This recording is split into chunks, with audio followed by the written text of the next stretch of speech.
I want to take you to Charlotte, where we had some brutal winter conditions that took shape across the city this week. Ice-covered roads, freezing temperatures, and no room for error.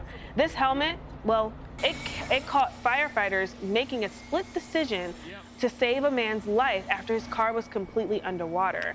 The days beyond the storm, the Charlotte firefighters, they are continuing to take on dangerous conditions. Firefighter Dustin Reynolds with the Charlotte Fire Department was on the front lines of this mission, and he joins us now to talk more about it. Dustin, it's great to chat with you tonight. Walk us through this call. What was the scene like when you got on scene? So once we got on scene, the ladder had already set up our rope system mostly for us, and our job at that point was to get our dry suits on, inflate the raft, and make access to the patient in the pond. And that's the thing, you had this really cold day. You had snow, which was, I'm sure, something that a lot of residents weren't actively prepared for. What challenges did you face with this mission, given that the weather and the severity of this situation was unfolding at the same time? So obviously with the winter conditions, it presents a challenge to us in our trucks, just like any other vehicle. With this storm approaching, we had to put snow chains on the fire trucks to keep traction, obviously. It slows our response time down because we have to drive under control. So with all that, time's adding up. Once we get on scene, we got to act fast. So we have trained in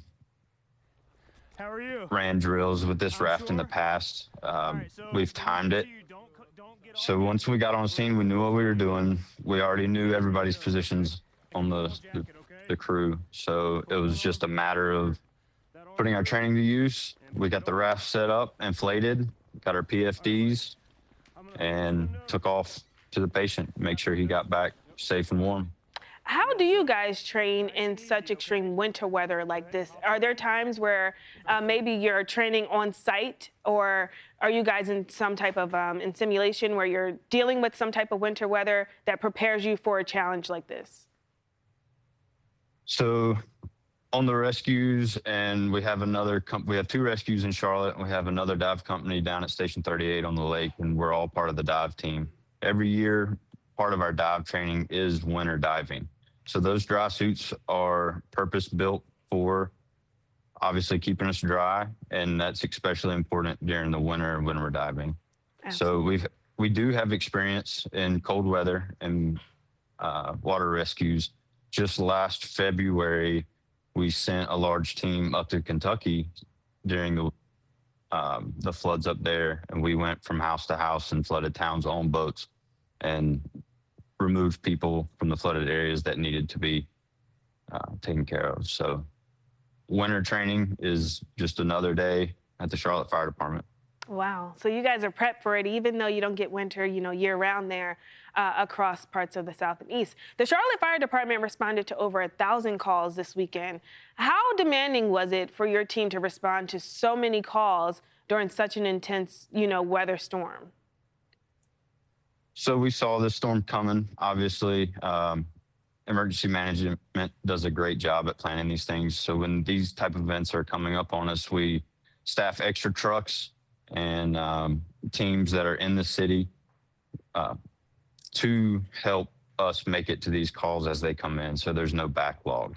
Obviously, with response times being slowed because of road conditions, we put more trucks in play to keep those response times as low as possible to make our rescues and medical calls go as smooth as they would on any other day.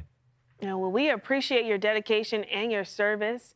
Of course, we appreciate you joining us here tonight to kind of walk us through this rescue. Awesome job to you and your crews out there. That's Charlotte firefighter Dustin Reynolds. Thanks again for being with us here at Fox Weather.